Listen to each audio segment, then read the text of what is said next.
from a secret underground bunker somewhere in the Arizona desert, 40 feet below the Earth's surface. Two men, aided by their robotic artificial intelligence, Jennifer, Jennifer at your service. hide from their wives and kids to discuss man stuff with interesting and unusual people. These men are the Bunker Boys. And away we go. Yep. Into the bunker again. Another week's worth of adventure here. Oh boy. Say it like you mean it. I do. Oh boy. Oh, How's boy. that? How's that? That was better. All right. I just had a little taste of fish that you brought over. Uh-huh. What was that? Salmon? Salmon. And I Caught it in the Mojave Desert. You caught it. Was it flying and you caught it with a butterfly net? Yep. No, actually, I caught it with the bonefish. A bonefish? Uh-huh. I have a bonefish to pick with you. Exactly. It was good. Thank you. How did you prepare that? Very easily. And that was, is it a secret? Oh, you want to know how? Yeah. Oh, okay. It's got a unique flavor. Very nice. Well, first of all, Is this going to be a long this story? is going to be a real... No, I just brined it in brown sugar and salt, some Brazilian sea salt, and a little bit of onion powder and garlic powder. I can tell you I've never tasted fish like that before. I It was brined it for 24 hours. Good stuff. So if you hear our mouths making the yummy pasty noise, that's because we were eating fish just a minute ago. And then I smoked it. Yes, it was hard to I light. took one of those big zigzags, rolled that baby up. Now you're dating yourself. Do they still make zigzag papers? Oh, yeah. Yeah. What do I know? I don't do that kind of stuff, so I don't roll my own. I smoked it with mesquite wood. Yeah, I've got to keep my water here handy because my mouth is making that noise. Yeah, it's super dry out right now. Yeah, and we got some clouds rolling in, which is nice. Which is good, yeah. Yeah. I was just talking to Bill, my friend that we interviewed about you have friends? Yeah, as long as those checks keep I rolling know in. I'm kind of one of them, but... Yeah, you are. Well, thanks. Yep. Whether you like it or not, you're a friend. You've been labeled. So anyway, he sits there with this look on his face like, what does he mean? What is he talking about? He's crazy. Get him out of The here. guy's a fruitcake. He's crazy. But Okay. Peter Lorre. I'm sorry. I forget what I was going to say. Good. Something stupid. It's probably stupid, yeah. Well, anyway, Bill. I was Bill. talking about Bill. Good old Bill. Yeah, he's building a microphone from like the 1940s. Oh, Like Bill they had- from Ohio. Yeah, he had those, those old lollipop mics that the old big band singers used to sing into back in the 40s. Yes. He's got one built.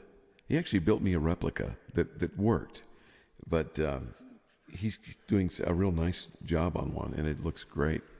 He's rebuilt the little amplifier circuit on it and rewound it by hand.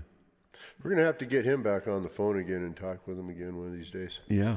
That was very interesting what he was saying with this last time. He knows stuff that, he just spits it out because he knows it from books and things he read as a kid, and he's got an encyclopedia mind. Encyclopedic, I guess, is the way to say it. Encyclopedic. Si, senor. Wow. Oui, senor. There's a new word for me. Yeah.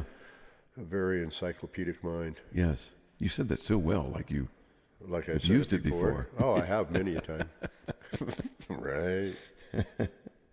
So anyway, I'm just fascinated with the stuff he ends up doing. He built his own telescope. He hand ground the lens. Wow. Now, you have to have that within a thousandth of an inch tolerance so that you have no distortion. So that when you know what a thousandth of an inch is? It's like less than a human hair, isn't it? Yeah. Because when I used to do work on boats, I dropped in 2 engines in a boat, and to get them aligned with the prop shaft and the engine, you had to be within a thousandth of an inch. Wow. Yeah. That's some pretty tight tolerance. Mm-hmm. Well, he does that. Say that 10 times. Tight tolerance? Tight tolerance. That's pretty good. without rehearsal and anything. Okay, go ahead. I'm sorry. I don't mean to I'm just interrupt. saying, it's hand grinding a lens. People just don't do that today. And it's not only is it time consuming, I'm sure it took him months to hand polish that lens. And then he built a telescope, and it works great. Well, we'll have to inquire with him about it. I told him he should come out here and bring his telescope so Yeah. we can use it, because this place is the prime location. It is perfect. Be beautiful to get out here and shoot. Yeah, and he shoot pictures through it too. Put your 35 millimeter camera mount on it and shoot some digital photos. That'd be cool. That'd be very cool. And God knows what you'll find on those pictures. UFOs? Maybe falling stars. We were out here the other night, my wife and I, and just looking up quickly, and we saw 2 or 3 shooting stars. Just. Well, I saw one. It was about a week ago. In our front room, the little triangle windows we have over the big windows. Mm-hmm. It was up in that. It was right before it was getting light. So a half hour, but it was still dark. It streaks across the sky. It was in the gray of the morning. And yeah, it was big. It looked like a comet or something. Yeah, could have been. Because the trail on it filled the whole window, the length of the window. And that's pretty large. Mm-hmm. And then usually they burn up pretty quickly. Real quick. Yeah, they don't streak. I was talking to Then I heard a. Did you? No. Well, that happens. I know it does. A friend of mine was at work before I got there, and he was looking outside in the wintertime when it got dark it was still dark early. Mm-hmm. And it took a while before the sun came up. And he said he was looking out the window, and we have like floor to ceiling, and we have like 15-foot ceilings. Wow. And it's all glass out of a high-rise building overlooking beautiful downtown Tempe. A high-rise building, 3 stories high. Yeah, and it's just 3 stories. Yeah, but he said he saw a green comet go from behind the building overhead, clear off to the horizon, and disappear. Wow. So he saw that for quite a while. He did, and it was only seconds though. It was pretty fast. But to see that, but it came from behind him and then all the way into the horizon. Yeah. Right, and he could watch it go off into the horizon. Wow. And he said it was green. He's never seen anyone like it. Usually you'll see something that's like a reddish or a white. Right. Yeah, and burns up real quickly. But, Now, I wonder what would make the green color. Something in the atmosphere, maybe? Pollution, smog? Or something in the comet itself or the meteor itself. Not comet, meteor. Something in the meteor itself burning up, I would think. Maybe there's copper in it or something. Copper produces green flame when it's burned. Right. And it had to be pretty hot to burn that. What were you cueing the music for? I was just going to put some interesting music behind us. Oh. And I hit the wrong button. Well, I meant to do this one. That's a little more spacey. Spacey, dude. Space, the final frontier.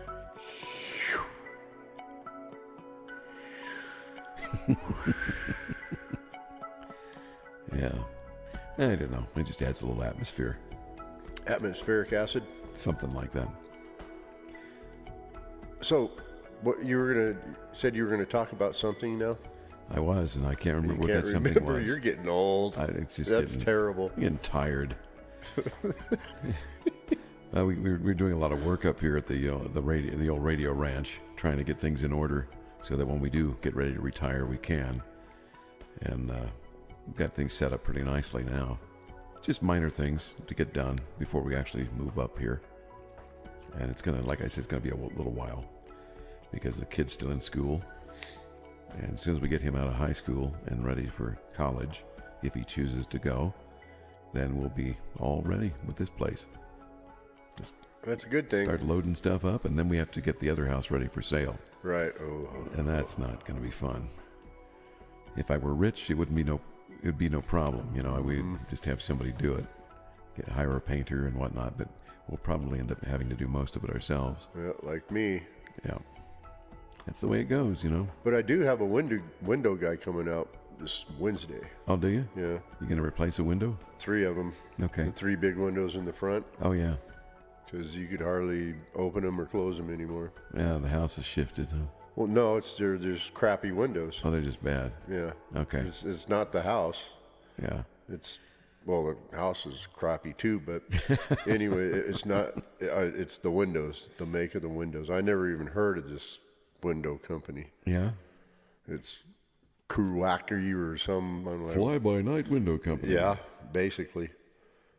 We just realized we could make windows, and we just started doing it one day. And it's pretty darn sad because we've had the house for 12 years, from brand new. Mm-hmm. And I think it was 4 years into the living there, they were going bad already. Wow. And of course the warranty already ran out after a year. Always, yeah. I think it's planned obsolescence, like they say. Jennifer, Yes. I'm glad you're there. Just wanted to check. Sometimes I come in here and she has nothing going on, and she usually knows what time we get underway and gets the lights She has going. nothing on. That too. Yeah. Just a bare. Well, I want to be in here one time when she's nothing on. Well, she's just a computer screen. Oh. So, nothing to see here, nothing to look at. Move along. Okay, let's move along. Sorry. That's okay. But Jen, you liked what he said, though, right? Yes. Thank you, Jennifer. I knew she'd say that. But anyway, there's not a straight person in the house here. Everybody's a comedian. Mm-hmm. And then some. Yeah. So, what do you have to say to Garth, Jennifer? Thank you, Garth. You're welcome. I don't know what that was about, but Well, I was talking to her earlier. Garth, I wanted to ask you about that little pamphlet you brought in, the Charlie Pride thing. Oh, yeah. And we were looking at the prices of the meals and whatnot. When did you go see him in concert? In the 70s, or it was probably 73 or 4 maybe. That was about the prime of his career. Mm-hmm. Yeah. And we saw him in Las Vegas. Yeah, you went with your parents? No, every summer we used to vacation in Utah. So my mom and dad's old high school buddies and friends, they lived in Las Vegas. So we would stop and visit them, and spend the night, blah, blah, blah. So then they'd ask if I'd want to stay with them for a couple of weeks, or the longest I stayed was a month one time. Wow. Yeah. How old of a guy were you then? I was 13, maybe. Yeah. Something like that. So 13 or 14. Yeah, when we first started doing that. Huh. And then he worked for the city, so he would get a lot of free comps and everything. So we'd go see shows, and Oh, that's cool. he goes, "Hey Garth, you know who Charlie Pride is?" No. Oh, you didn't know? No. Well, he's a black country singer, basically. And that's a real rare thing. Rare. Yes, it is. Yeah. And I said, "Sure. Yeah, I'd like to go." He goes, "Okay, well, Mary, that's his wife, Mary and I are going to go tonight. If you want to go, you could go." Okay. That's cool. So you get to see Charlie Pride. Mm-hmm. And was it like round table seating? Yes. In Las Vegas? Right. So, you have tiers that go up, So we were like on the second tier. Were they tears of happiness? Tears of happiness. And so you had a good seat then. Mm-hmm. Yeah. That's good. It was pretty neat. Yeah, Charlie, I still like Charlie Pride. He's got one of the most unique voices, and he sounds so good. And I remember talking to some old disc jockeys that were around that met Charlie, and they were saying that people were shocked because they never put his picture on his album cover because they didn't want people to know that he was black. He was black, exactly. Because in the 60s, when he was first starting out, they didn't want prejudice to be part of... I could see with his that. sales. They didn't want it to negatively impact it. And then people were shocked when they showed up and they see this black man who's Charlie Pride. With a beautiful voice. With a beautiful singing voice. Yes. And he is such a wonderful person. He's a down-to-earth, just natural kind of guy. But he's in his 70s now or something. He is. He's probably close to 80. Wow. And he used to play professional baseball. Oh, did he really? Yeah. In fact... Garth Brooks, when he was going through that phase, I don't know if you heard about this, Garth was trying out for the Kansas City Royals. He always wanted to play professional baseball as a kid, so they kind of let him partake in the training and whatnot. So in spring training, for at least 2 or 3 seasons, he came out and was part of the Kansas City Royals spring I'll training. be darned, didn't know that. And down where I'm from, close to where I live, there is a stadium where the Kansas City Royals Practice every year. every year. So when it's the Cactus League and summer leagues and stuff are going on and the practice, then Garth would come in and practice with the team. Did he practice with the Cactus? But that's pretty good. He did. He practiced during the Cactus. Ah, But so Charlie was part of some of the festivities then, and he would, I don't know if he threw out the baseball or something. And I think he sang the national anthem one time for those practice games in the Cactus League. And Garth was there, and Garth and he were buddies. I'll be darned. He's always liked Charlie Pride. But I just thought that was a nice story. But Charlie's a great guy and really down to earth. He has a very good voice. I'll He let is you know not. that one. He's not prejudiced, and neither are the people that go see him. You know? Exactly, They yep. love him, and I do too. I think he's a great singer. Well, when I went, I had a very good time. Yeah, As a kid, even, I was like in awe, yeah. He was a big time celebrity then. He made it in the '60s, and then in the '70s, it was really in demand. And then as the '80s approached, he kind of dropped off the charts and disappeared, just like that. Just like that, dropped off. Bink, bink.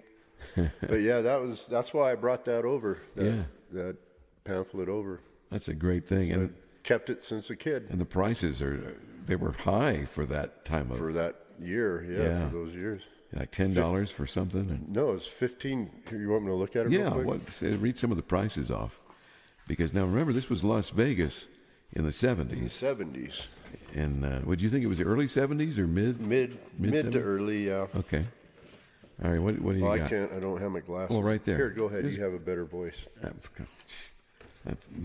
But I can't sing. so you could read. Okay, here we go. Let's see. Extra dry wines, $9.50 for half a bottle, $18 a bottle. Chardonnay Red Cap Sparkling Burgundy, $16 a bottle. Imported rosé, $10. I mean, American the white. imports are more expensive than the domestic. Yeah, well, the one that was expensive at Or I mean, the 18, domestic's more important or more. less. What did I say? I can't remember. I'm all confused. I'm lost. But yeah, I was just trying to read this. Chablis, $13 for a bottle. So it's all about wine on this one page. On the whole page. Yeah, now this one, the appetizers, you got seafood cocktail supreme, the Neptune for $1.50. Now that's good. Supreme, That's when seafood was cheap. yeah, supreme of fresh fruit, Al Kirsch, $1. Fresh chopped chicken livers, $1. I never chicken liver. Never saw that on a menu like that. Hearts of romaine, choice of dressing, and what else? Breast of young capon, wild rice, and Suvorov, whatever that is, How much was that? $10. Baked lobster tail, International, $15. And prime rib of beef, au jus, $15. I know a New York steak was 15. All the desserts are $1. See, That's but not how it is that now. was expensive. Yeah, and then it was, yeah. But the desserts they kind of just threw in there for $1. Right. Now they charge you for the desserts as well. I mean, big money. Big money, yeah. How about a bowl of orange sherbet? $12, please. Yeah, I think nothing of that. And do you remember the times, I'm sure you do, having gone to Las Vegas in the 70s, where just after that time, they had given away free buffets to anybody that would stay and gamble at the hotel. No, I don't remember that. So you would eat for almost free. You paid I shouldn't say free. Okay. It's like $3. Right, I remember $5. that. You Yes. get prime rib for $5. I do remember that. And they would do that. And they did that for a long time. Seemed like about 10 years, maybe longer, That's why we always stopped in Las Vegas on the way home from Utah for dinner. for dinner. Yeah, makes sense. You Then, could, of course, you get a hotel room, or we would get a motel. We wouldn't go into the hotels. Mm-hmm. We'd get a motel like on the outskirts of town. Then my mom and dad and my sister and I and my brother would all. My older two brothers stayed home, but us kids, we'd go in the rumpus room, and my mom and dad would go gamble in, and The rumpus room. And then we'd all hit the buffet Yep. and go eat. That's cool. I remember the first time I was in Las Vegas, I was in my mid-20s, and I got flown out there by Steve Lawrence and Edie Gourmet in the Desert Inn. Now they've torn the Desert Inn down. But that had such a great history, and I loved talking to Steve and Edie because they would tell me about the stuff that would go on at the hotel. And now we've lost Edie. She's passed away, and just a couple of years ago. And Steve's still around. But they were great to talk to. And I love hearing about the old Rat Pack stories. And Steve told me a story about having Frank Sinatra. Everybody was sitting around kind of like with very quiet and in their nice dress clothes. And Sinatra says, "Why don't you people lighten up?" And he picked up some spaghetti and he starts flinging it at people. Oh, wow. And there was a food fight like you've never seen before, according to Steve. And they had a mess on their hands, but he said everybody had a blast. He said they felt like little kids there throwing food at each other. Well, that's good. You have to do that every once in a while. It was all started by Frank Sinatra. Isn't that funny? He started a lot of stuff. Yeah. Oh.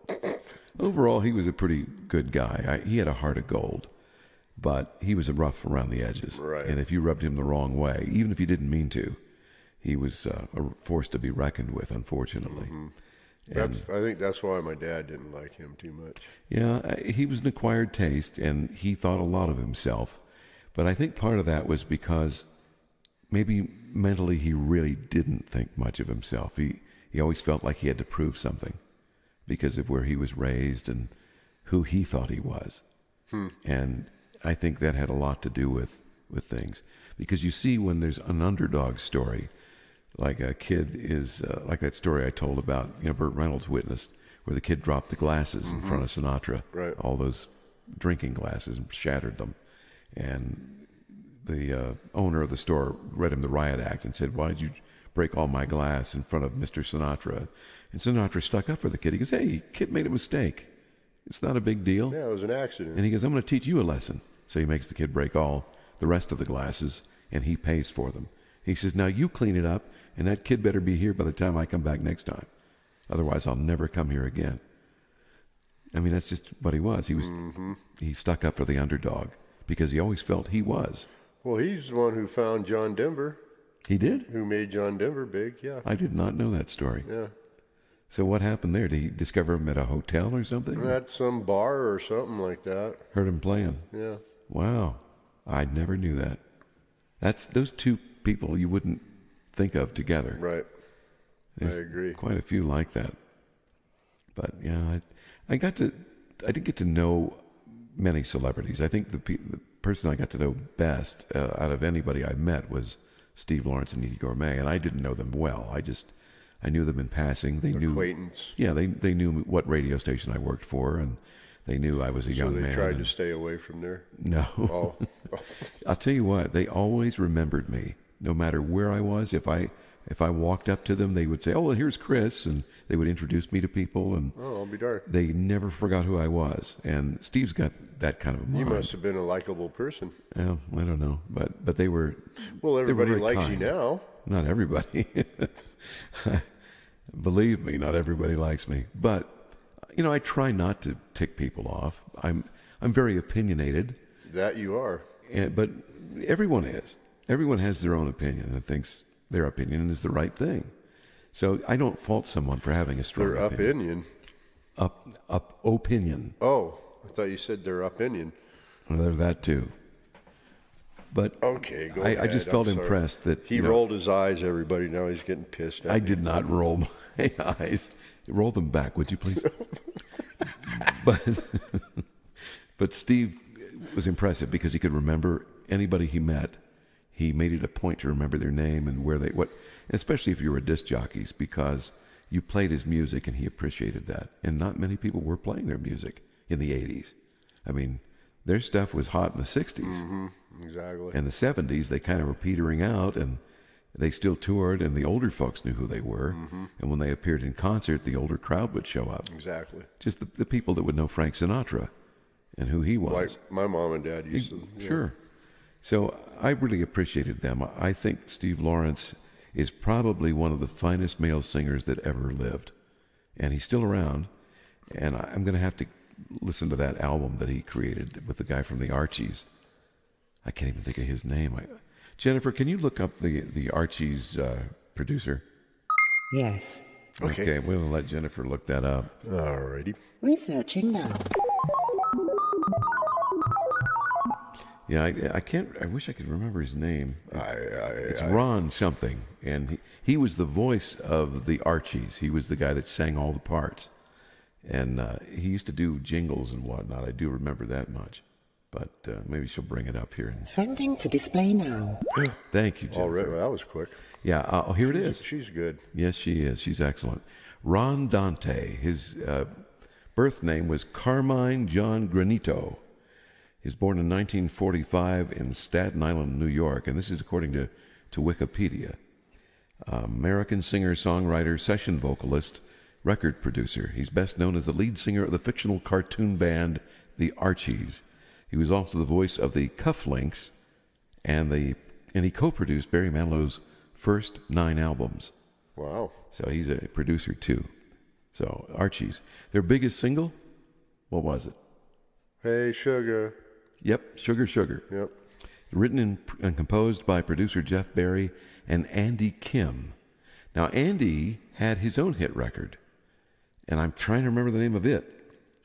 Oh, what was it? Well, it'll hit me later. Andy Kim had a hit later in the 70s, but it was a #1 selling single of 1969 in the U.S., Sugar Sugar. 4 years earlier... In 19 what? 69. Oh. The year we went to the moon. Ron Dante had been a member of a parody group called the Detergents. Detergents. Oh, my God. That was a clean sounding band. Yeah, I guess so. And they worked with Bubbles, Just like the Lawrence Welk band. I'm kidding, I don't know. The Detergents recorded a novelty song called Leader of the Laundromat. I remember that. Oh my word. It was kind of a takeoff on Leader of the Pack. Vroom, vroom, vroom. Yeah. Would that go sound as a washing machine? Could be. I don't remember, but I do remember Leader of the Laundromat. Concurrent with his work on the Archies project, Dante was also employed as a session singer and produced many television and commercial jingles. He recorded an album in 1969 under the name The Cufflinks for his old Detergent songwriter producers Paul Vance and Lee Pockris, and he provided both lead and background vocals on the overdubbing. I'll bet it dadgum. By golly. He had a hit with a top 10 single called Tracy at the same time that Sugar Sugar occupied the #1 spot. And he was anonymous on both tracks. They didn't, of course, put his name on them. It says, contrary to popular belief, the lead verses of another Archie song, Jingle Jangle, portrayed as being sung by either Betty or Veronica, were not sung by a female vocalist, but rather Dante using his falsetto. Oh, no kidding. So he was going in the upper ranges of his voice to sing. Was he squeezing his you-know-whats to do that? He was squeezing something, I'm sure. Yeah. Squeezing into a tight pair of pants to hit those notes. I remember Jingle Jangle. Do you remember the Alphabet cereal? Mm-hmm. Well, Alphabets used to have on the back of their box records that you could cut out. Oh, okay. Yes, I do. And you could play I remember them. that, yes. And they were really hard to play because they would skip because you had to get them just Get 'em right so they would stay on your turntable. Mm-hmm. But, I do remember that. Yeah. Well, the Archies was one of the records that I cut off the back of that box. And the other thing that they had Jingle Jangle and Sugar Sugar as two of the hits that were on that cereal box. But that was cool. Something else. Yeah. You could actually play it on your record player. That was a long time ago. I'm telling you. I don't remember these things until I start talking about old stuff. Remember what? Just, I don't know. Oh, you don't know? What else did he do? He was involved with Don Kirshner. Remember Don Kirshner's rock concert? Yep. Come on at midnight or something? That was different than the midnight special, though, wasn't it? I believe it was. There were 2 different shows. I always used to confuse those two. But I do remember Don Kirshner's rock concert. He would come on with his New York brogue. Yeah, that was years ago, too. Yeah. Holy mackerel. Now, you may not remember this, but in like 72, 73, there was a cartoon that they made with Chinese kids called the Chan Clan. Don't remember. It's about the same time they came out with that stupid cartoon, the Hair Bear Bunch. I hated that cartoon. But the Chan Clan was the first Asian American cartoon, as far as I know. And other than Mr. Magoo, when they would have Charlie on there, where people were upset that Charlie was portrayed as. Yeah, I think I was done watching cartoons by then. Yeah, well, I still kind of watched them every once in a while. But yeah, they had the Chan Clan. Anyway, he provided the lead vocals for a number of songs on that show. And in Spider-Man from Beyond the Grave, a rock comic, he produced an LP with that title from 1972. Wow, he's done a lot of stuff. In the background group, he credited to the Web Spinners. Were they related to spiders? Yeah, Spider-Man. All these gimmicky things he did. Let's see, what else? Oh, he was interviewed on a show one time as the Archies, and he was introduced as the voice of all 5 Archies, and he explains to the audience what it takes to be a successful band, and each time he's interviewed, he's doing a voice that's supposed to be one of the singers from the Archies. So you see, Ron Dante has quite an interesting recording career as a producer and a singer and writer.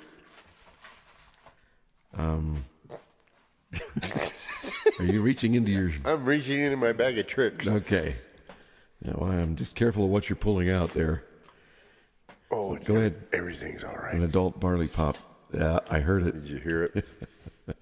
You can't get much past me. That's my bag of tricks, folks. Yeah. We call it barley pop. It could be a Dr. P. I don't know what it that is. It's a Dr. Pepper. Anyway, he ended up producing the latest It's a record. Nesbits. A what? A Nesbits. I remember those. Mm-hmm. Orange Nesbit. Nesbit, yeah. Pineapple Nesbit. Yep. Okay, go ahead. I'm sorry. We used to get those at the gas station when we were Exactly. on long trips. My dad would stop. Yep. And Knee High. Grape Knee High. Yeah, those were good too. Of course, I'm dating myself. But You're old. Dante produced stuff for Steve Lawrence, his last album.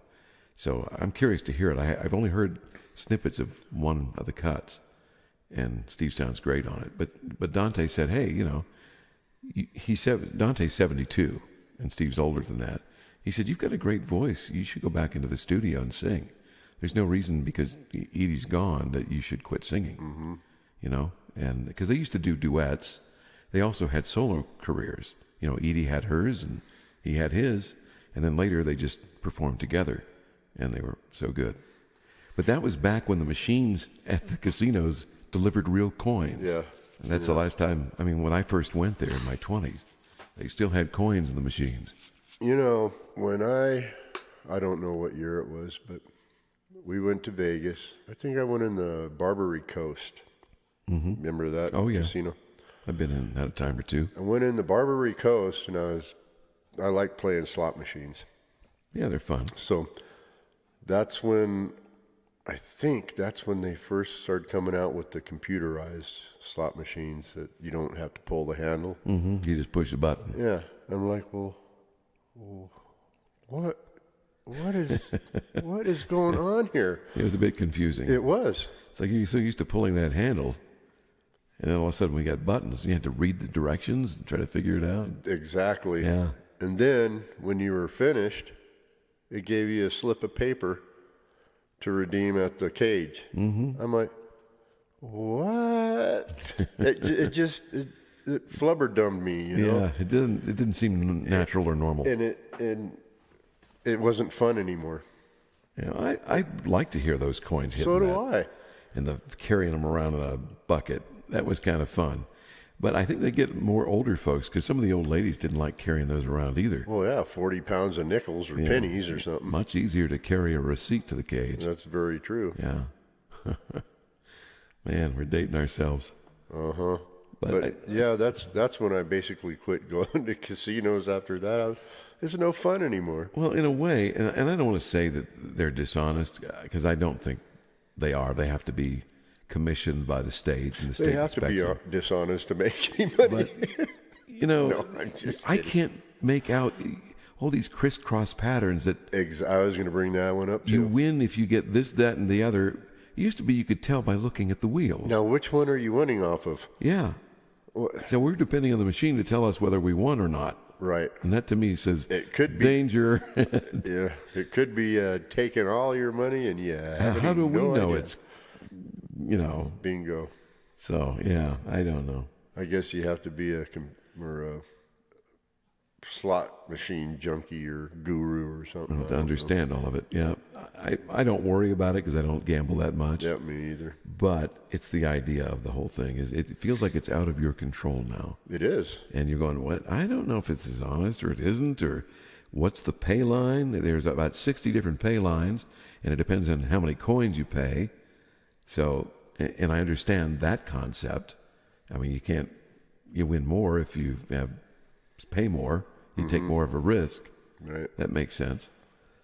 But yeah, but I do like some of the games because they're fun to watch.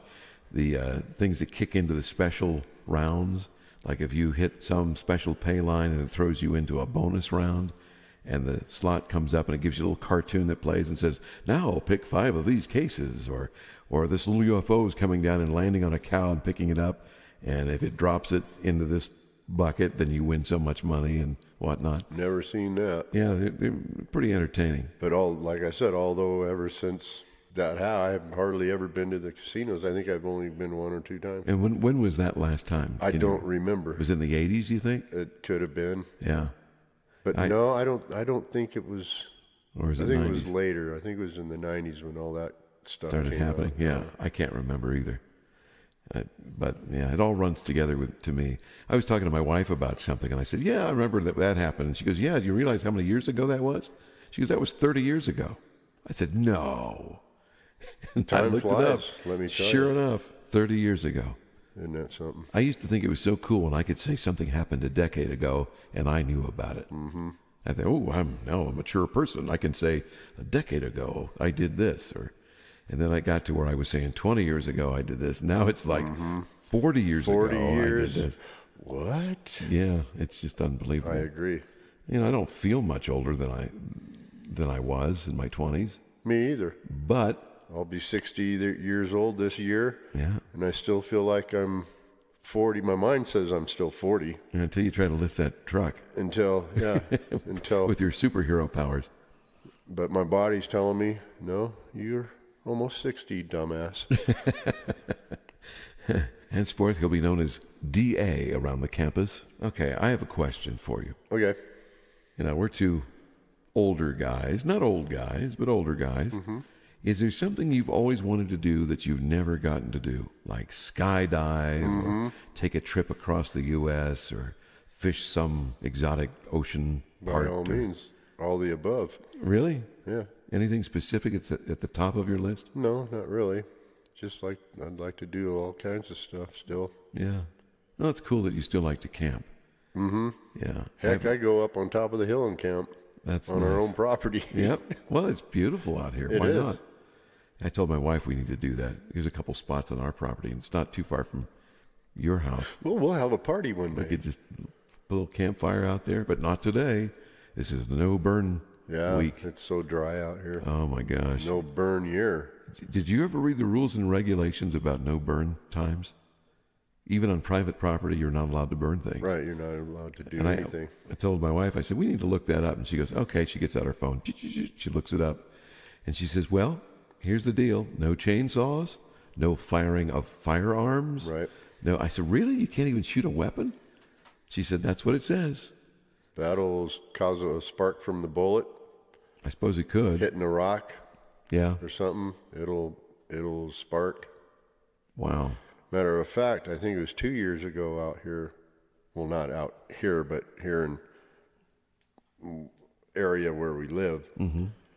You know, in the other town, Prescott, towards Prescott area, somebody was shooting and caused a fire. No kidding. Yeah. I've never heard of that before. But I don't discount it. I'm sure it could happen. Yep. You know, I enjoy Prescott. I know there's so many things around here to see. Most of them are just visual things, like going to Meteor Crater and looking at that, and Grand Canyon. Grand Canyon. And once you've done it, you go, okay, I've done it. It's nice. And I've been to the Grand Canyon 5 or 6 times. The Grand Canyon. That too. And I just, at some point, I go, okay, I got to do something different. like I would like to hike the canyon at least once. I'd like to go down to That would be nice. the falls and then come back up and maybe camp down there for You'd a night like or to two. fall. No, I would not like to fall. I would like to go see the falls. Oh, Yeah. What's that waterfall down there? It's on, I think it's Navajo land. One of the tribes has it. Hokalekahiki. That too. It's the most beautiful, clear, crystal blue water you've ever seen. Turquoise. It is. It's turquoise. It's what I got. Something falls. I can't. I It's on the have tip the of my name tongue. right on the. Yeah, me too. But anyway, You have to make a reservation to get in there, right. It and takes- that's on the old Route 66, is it? in between Peach Springs and Seligman, Well, there's when you in the Grand Canyon caverns. okay. As you're from here, as you're driving, I guess it would be southwest on old Route 66. You have to make a right, and it's like 32 miles back in. It's on Indian land, Yeah. so you have to make a reservation to get in there, and they only allow so many people per day. Yeah. It's beautiful. I want to see that. So do I. We should look that up and go one of these days. I'm okay with that. Make a plan. Get your family and Mary and I. That would be cool. We That could would be. camp down at the bottom. Yeah, maybe. Yeah. If you've got backpacks and everything. I've got one. I've got enough that I But can it's carry. a 25-mile hike. Yeah, it is. It's pretty daunting. I don't know how far it is. but It's I don't know if it's that far, but it's pretty far. And then hiking up is the hard part. I think it's like only 5 miles or something like that. Yeah, I don't know how far it is. But yeah, you have to have a reservation to get in there, Yeah, and I heard it's pretty full most of the time. yeah. You might have a year or two. Takes a while. Yeah, to reserve it. Mm-hmm. You're in line. What in the heck is the name of that? I have your answer. Well, aren't you a sweetheart? I didn't even ask her. She already knew what we were talking about. Yeah, look at this. It says this is the GrandCanyon.com site, and it says for years the world-renowned Havasupai Falls. There's the name. There it is. Havasupai. They've been the destination of the avid hiker and adventure seeker in the Grand Canyon.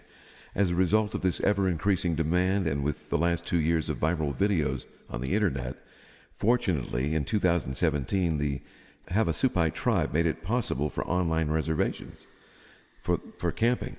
However, that did not create any more campground spaces. And let me remind you that prior to 2017, you had to call for reservations. And when I say call, I mean call and call and call and call. And then they've got the number here. And you may not get through. The reservation lines are open from 9 a.m. to 3 p.m. Monday through Friday. The demand has truly become overwhelming. Credit cards are accepted, and they're non-refundable, non-transferable. The majority of the campground reservations for 2018 were booked within 2 hours on February 1st See? when they opened the lines. Told you. Holy cow. So, So first come, first serve. yep, and you have to start calling, I guess, that day. 2 hours, the whole year's reservations were done. See, and the campsites don't hold very many people. Yeah, That's why it's. it's limited space. Mm-hmm. Plus, I think limited too by the tribe. They don't want that many people down there. Well, I don't blame them. I don't either. It's beautiful and pristine. Why should someone destroy it? Right. And they want to keep a handle on it. I think when was it? 2, maybe 4 years ago, we had some real good rain, monsoon rain, and it flooded and wiped everything out there. Really? Yeah, all that beautiful turquoise water was all poop brown. Oh, that's nice. It had to settle, I guess. Huh? Yeah, but it happens, you know. Did I say poop brown? You did. It's okay. We know what that is. We can all relate to that, I think. One of the few things we can all agree upon. Yes, we can. Yeah. I don't know what's going on with my phone. I keep getting messages. Yeah, well, turn that thing off. I am. I thought I had turned it down earlier, but I guess not. It is off now. Darn phones, anyways. They're just in the way. I just got an email from George Filer. From Jacques. You know, George is that guy that used to be, was he a major? I think in the Army or something. And I think he was a pilot. But he believes in UFOs. And he was talking about, on this email, it says right here, this is from the Filer report, and he encourages us to share this information. He says, have you been abducted or witnessed an ET? I had no conscious memory of an abduction save for what my drill crew told me happened to me on the 1st and 2nd of October of 1981. That's sort of recent. It wasn't until I was hypnotically regressed 13 years, 8 months later, on May 29th, 1995, by Fred Max, that I recovered details and confirmation that I had indeed been abducted in front of my 12 crew members and operated on by 3 wrinkle-brown aliens. Oh, wrinkle-brow aliens. 2 males and 1 female. There were others in the operating room. Their objective was to secure a large, I guess I can say this, sperm sample, but because my left testicle was damaged in a childhood baseball accident, they ended up damaging my right one. Soon after, a large cyst developed on my right one, which has been medically documented with sonic scans, but what doctors would suspect it was caused by inserting an extraction device into that testicle by an ET.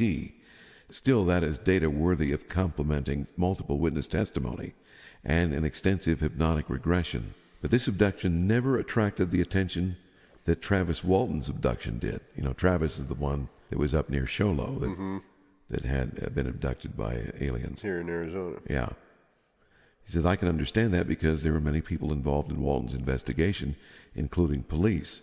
There were only my drill crew and me as witnesses, who have never been tracked down for their testimonies once my regression in 1995 proved to me, a doubting Thomas, that I was indeed abducted.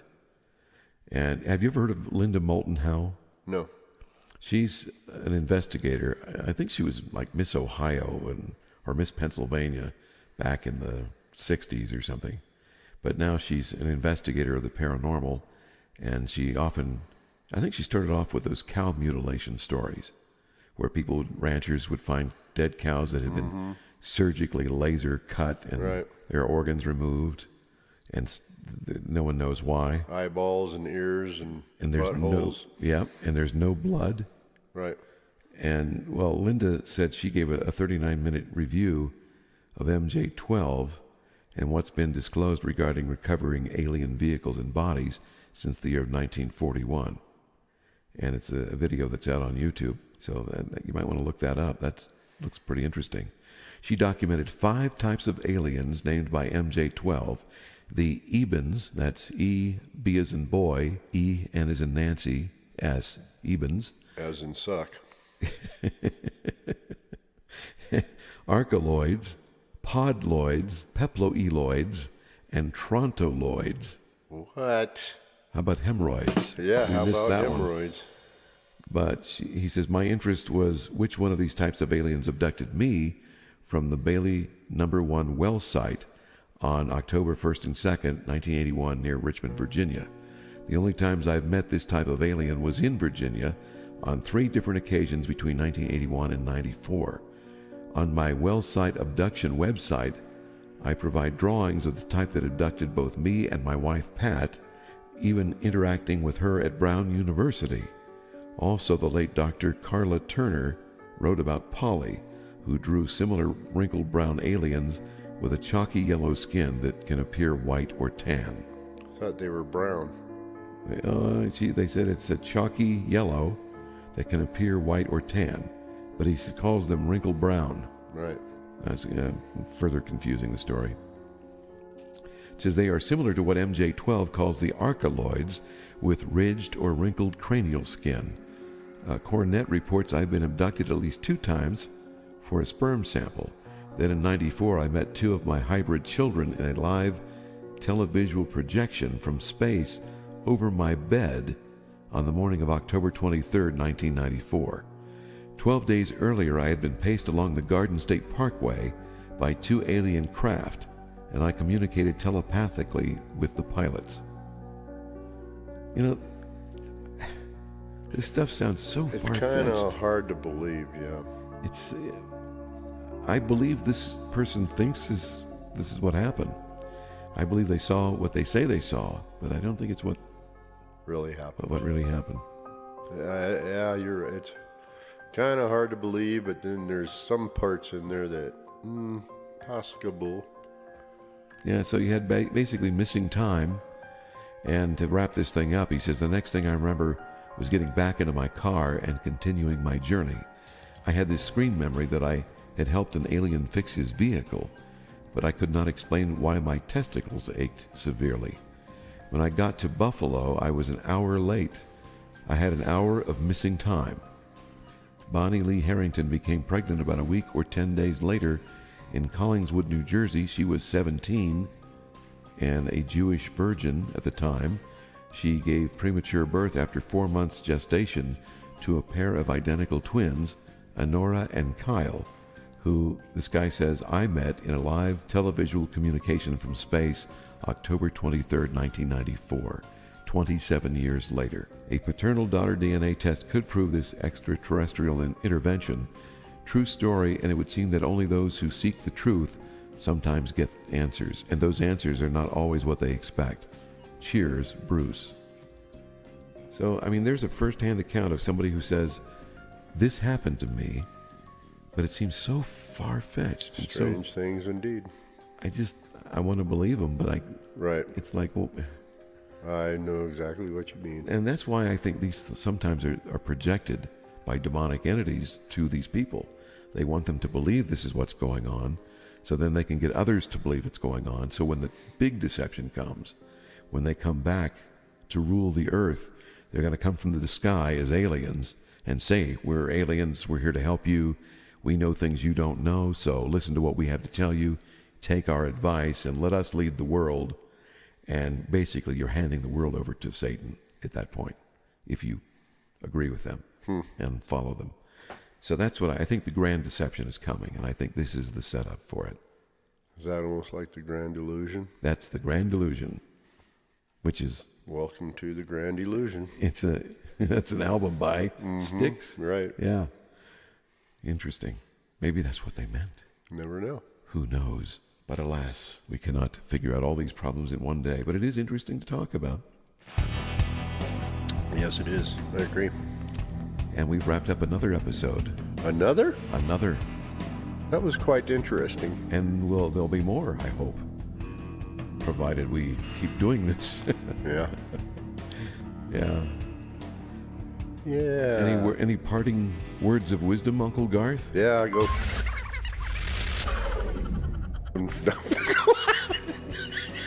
Well, we'll have to edit that. No.